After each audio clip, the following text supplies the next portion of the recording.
अस्सलाम वालेकुम जी, welcome back to my YouTube channel. और आज की वीडियो थोड़ी सी मेरी डिफरेंट होने वाली है। ये है अभी समर सीज़न जो है वो स्टार्ट हो चुका हुआ है। इसमें एक बहुत बड़ा थ्रेट जो हमारे मुल्क में होता है वो डेंगू का होता है। ये वीडियो बनाने का मकसद एक तो ये है कि लास्ट ईयर तकरीबन 3 लोग हमारे घर में भी, अपनी फैमिली में मेरी, जो है वो इससे अफेक्ट हुए थे। तो उस पे कुछ मुझे इस तरह के एक्सपीरियंसेस हुए। उसमें एक तो बेड्स वगैरह हॉस्पिटल्स में कम हो गए थे, बड़ी हर चीज़ बहुत हालत ख़राब थी। इसी तरह पहले केस में हम आइडेंटिफाई नहीं कर सक रहे थे ये मसला क्या है।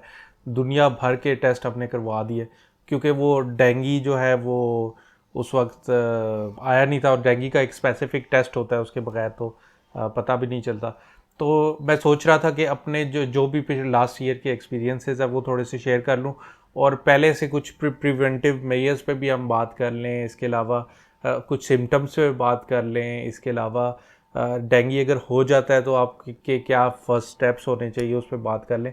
क्योंकि मेन पर्सन जो इसमें डीलिंग में, मुझे खुद तो नहीं मुझे हुआ था डेंगू, लेकिन जो मेन डॉक्टर्स से और वैसे हॉस्पिटल्स के चक्कर लगा रहा था मैं ही था साथ। तो उसमें जो भी मेरे एक्सपीरियंसेस हुए तो वो शेयर करना बड़ा ज़रूरी है।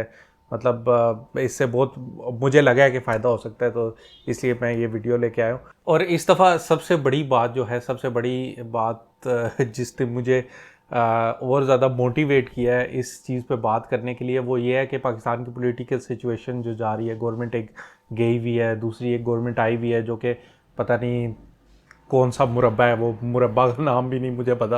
वो जो मुख्तलिफ मिला के चीज़ें बनाया जाता है, इस तरह की एक गवर्नमेंट है जो कि पूरी पाकिस्तान से पार्टियां जमा हो के, और वो उनका मकसद अब अगले इलेक्शंस तक अपना उस वो करना होगा। और तो मेरे ख्याल में ये डेंगू के लिए स्प्रेज और इन चीज़ों पे कम गवर्नमेंट ने तवज्जो देनी है। तो मेरे ख्याल में जो जो कुछ मेयर्स वगैरह लेने वो लोगों ने खुद लेने, तो बेहतर है कि इस वीडियो से किसी एक बंदे का, एक फैमिली का भी फ़ायदा हो जाता है तो आई विल बी सेटिस्फाइड।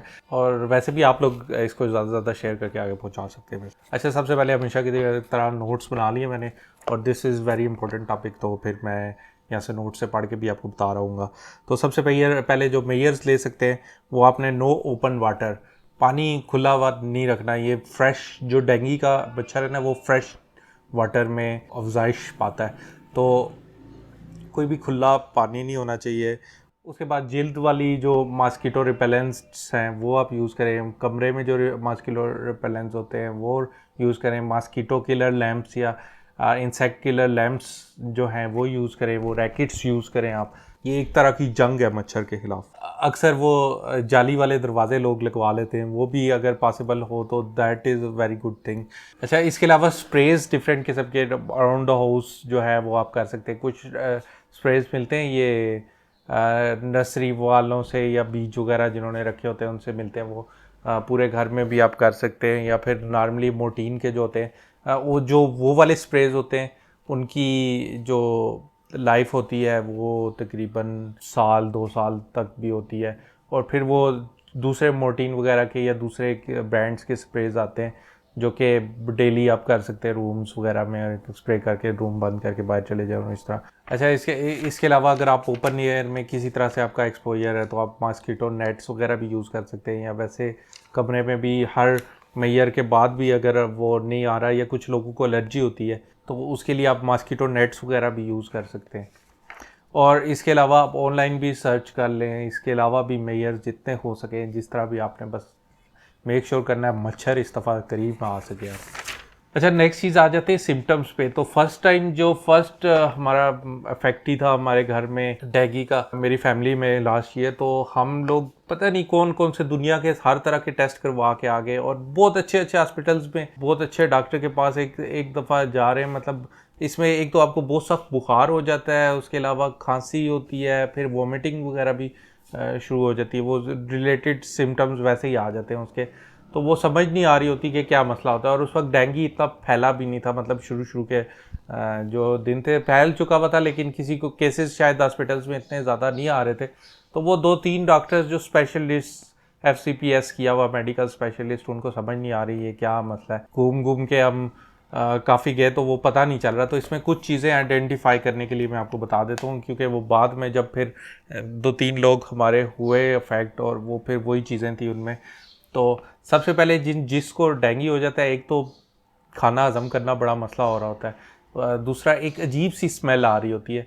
और अभी इस दफ़ा ये वीडियो बनाने का ट्रिगर करने के लिए मुझे इसी चीज़ ने मोटिवेट किया। अभी 2-3 दिन पहले मैं हॉस्पिटल गया हुआ था, तो वहाँ पे एक बच्चा आया हुआ था। वो डॉक्टर को बता रहे थे कि ये जो है वो इसको अजीब सी स्मेल आ रही है, हर खाने वाली चीज़ से इसको स्मेल आ रही है। तो वो मुझे हुआ कि अच्छा ये शायद इस दफ़ा फिर डेंगू के केसेस कुछ आने लग गए। ये एक बड़ी वो चीज़ होती है कि अच्छा भला खाना जो है आपको ऐसे अजीब सी उससे स्मेल आने लग जाएगी, बिल्कुल कुछ खाने का दिल नहीं करेगा। और उसके अलावा एक हाई फीवर, बहुत ज़्यादा हाई फीवर इसमें होता है, मतलब आपका 101 102 बुखार तो रहता ही है। और प्लेटलेट्स भी डाउन होते हैं, लेकिन वो बाद में होते हैं जब बुखार ठीक होना शुरू होता है। जब आप समझ रहे होते हैं हाँ अब तो ठीक होनी शुरू हो गई हैं चीज़ें, उस वक्त आपका प्लेटलेट्स इतने डाउन हो जाते हैं कि ब्लीडिंग का खतरा भी हो जाता है, आपका जो है वो टेस्ट चेंज हो जाता है। ये सारी चीज़ें तकरीबन होती हैं। अगर आपको ये टेस्ट और स्मेल और इस तरह की कोई चीज़ हो ना, आप सबसे पहले जाके प्लेटलेट्स का अपना टेस्ट कराएं और फिर एक और रिपीट भी करवाएं 2-3 दिन बाद। वो प्लेटलेट्स आपके थोड़े से कम होने लग जाते हैं ना। इसमें ये होता है कि जो आपके प्लेटलेट्स होते हैं, वाइट ब्लड सेल्स, वो खुद ही दूसरे प्लेटलेट्स पे अटैक करने शुरू कर देते हैं, जो इन्फेक्टेड सेल्स होते हैं। तो ये वायरस इतना अजीब किस्म का है, वो प्लेटलेट्स को इन्फेक्ट करता है और वही प्लेटलेट्स फिर दूसरों पे अटैक करते हैं। और जो भी अटैक होता है जिन पे वो डिस्ट्रॉय होने लग जाते हैं, एंड में इतने कम हो जाते हैं कि वो मसलन 150,000 मिनिमम उसकी रिक्वायरमेंट होती है, लेकिन वो 100,000 से कम आते आते 20,000 और उससे भी कम चले जाते हैं। और 20,000 से जब नीचे आते हैं तो तब ब्लीडिंग वगैरह का बहुत ज़्यादा खतरा होता है। तो जब आपका बुखार वगैरह स्पेशली ठीक हो रहा हो, अगर आपको पहले मतलब ये डिटेक्ट हो गया कि डेंगू है, डेंगू का टेस्ट करवाने के बाद जब बुखार ठीक हो रहा हो, तो फिर उसके बाद आप ज़्यादा टेस्ट कराएं, क्योंकि उस वक्त जब बुखार ठीक होने के 1-2-3 दिन बाद वो मिनिमम हाथ पे जाते हैं और वहाँ से फिर ऊपर जाना शुरू होते हैं। और उस पर नज़र रखना इसलिए ज़रूरी है कि टाइम पे आप एडमिट हो जाएं, क्योंकि अगर बुखार ठीक होते वक्त ही अगर 1 लाख पे या 150,000 से नीचे चले गए, फिर आपको हॉस्पिटलाइजेशन की बहुत ज़्यादा ज़रूरत पड़ेगी। और जब आप वो 20,000 पे चले जाएंगे, फिर वो हॉस्पिटल भी लेने से इनकार कर देते हैं कि बाद में ब्लीडिंग होगी तो हम किस तरह कवर करेंगे। तो बेहतर है कि पहले ही आप देखें, और फिर ये भी देखना होता है कि किस हॉस्पिटल में बेड अवेलेबल है। और ये इसमें थोड़ा सा आइसोलेशन का भी होता है, तो सारे हॉस्पिटल्स ले भी नहीं रहे होते मरीज़, और जो ले रहे होते हैं वो लिमिटेड पेशेंट्स को ले रहे होते हैं। तो आपने ये चीज़ें पहले से ध्यान में रखनी है, ताकि आपको अगर रिक्वायर्ड हो तो आप टाइम पे जाके एडमिट हो जाए। अच्छा, अगर डेंगू आपको हो जाता है तो आपने क्या क्या चीज़ें, किन किन चीज़ों का ध्यान रखना है? अच्छा, सबसे पहले तो जैसे ही आपको पता चले ना ये डेंगू वाला सीन हो गया, वैसे भी बुखार भी हो, तो मेरे ख्याल में गर्मियों में ना आप ज़्यादा से ज़्यादा जूसेस पीना शुरू कर दें। उसमें एप्पल जूस और वो एक वो होता है मीठा, लेकिन मीठा इन दिनों अवेलेबल नहीं है। तो एप्पल जूस वगैरह या कोई भी फ्रूट जूसेस सारे जो है ना वो बनाते हैं प्लेटलेट्स, तो वो आप सबसे ज़्यादा से ज़्यादा पीना शुरू कर दें, क्योंकि उससे आपका बड़ा अच्छा रेगुलेट होगा। मैंने हॉस्पिटल में भी देखा था, वो लोगों के जिनके नीचे भी आ रहे होते थे, वो अगर 1-2 गिलास हाँ पी लिए जूसेस के, तो अगले दिन 25,000 का फ़र्क पड़ जाता था। तो वो एक बड़ी इंपॉर्टेंट चीज़ है। बल्कि हमारा जो तीसरा पेशेंट था घर का, वो इसी तरह जूसेस से, मतलब अल्लाह का शुक्र है कि हॉस्पिटलाइजेशन की ज़रूरत नहीं पड़ी थी। तो जूसेस आपने बहुत ज़्यादा से ज़्यादा कर देने, जितने ज़्यादा आप और मसला ये होता है खाने पीने का दिल भी नहीं कर रहा होता, लेकिन आप बस कर दें। दूसरी चीज़ है सीक मेडिकल हेल्प। वो मतलब वो तो आप डॉक्टर को, जैसे ही डॉक्टर ने कहा है, आप वो उन्हीं दिनों पे जाके चेक करवाते रहें। और प्लेटलेट्स पे पक्की नज़र रखें, क्योंकि वो अगर जैसे ही किसी हाथ से नीचे हों तो डॉक्टर से भी बल्कि मशवरा करें कि हॉस्पिटलाइजेशन की ज़रूरत तो नहीं है।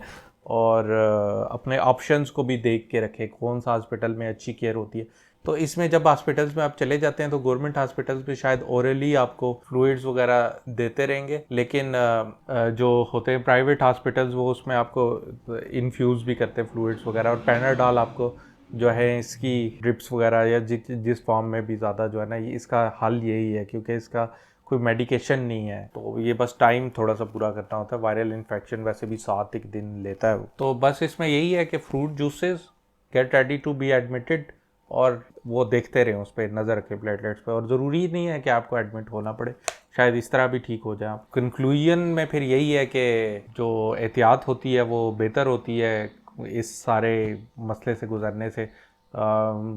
मेरे लिए तो मतलब लाइफ के काफ़ी बुरे एक्सपीरियंसेस आए हैं, लेकिन वो 2-3 दफ़ा जो डेंगू से वो हुआ है बैक टू बैक, वो भी एक वो बहुत ही बुरा एक्सपीरियंस था लिहाज से, हेल्थ के लिहाज से। तो खैर जो भी है, जो best is the preventive measures जो कि आप कर लें। और अब तो पिछले साल के एक्सपीरियंस के बाद वो मच्छर भी एक ऐसी चीज़ लगने लगी है ना, मेरे ख्याल है कोविड में भी फिर शायद कुछ लोगों को कम सिम्टम्स आते हो और बात जाते हो, लेकिन वो उसमें ये जो प्लेटलेट्स नीचे जाते हैं ना डेंगू में, ये भी कोविड से इसको कम ना समझे। और इस पे तवज्जो भी गवर्नमेंट्स की इतनी ज़्यादा नहीं है, क्योंकि ये वेस्ट का मसला नहीं है, ये हमारा मसला ज़्यादा है, लोगों ने खुद डील करना है। कहीं शायद कुछ एरियाज़ में ये स्प्रेज कर भी देते हों, कुछ एरियाज़ में नहीं करते। मेरे ख्याल में हम खुद अपने इर्द गिर्द नज़र रखें, गंदगी पे नज़र रखें, पानी ना कोई खुला हो, और बाकी जो प्रिवेंटिव मेजर्स हैं वो लें, मच्छर को अपने करीब ना आने दें, क्योंकि ये मच्छर वैसे तो एक है छोटा सा, लेकिन बस यही थोड़ा सा शेयर करना था आपके साथ। Thanks for watching.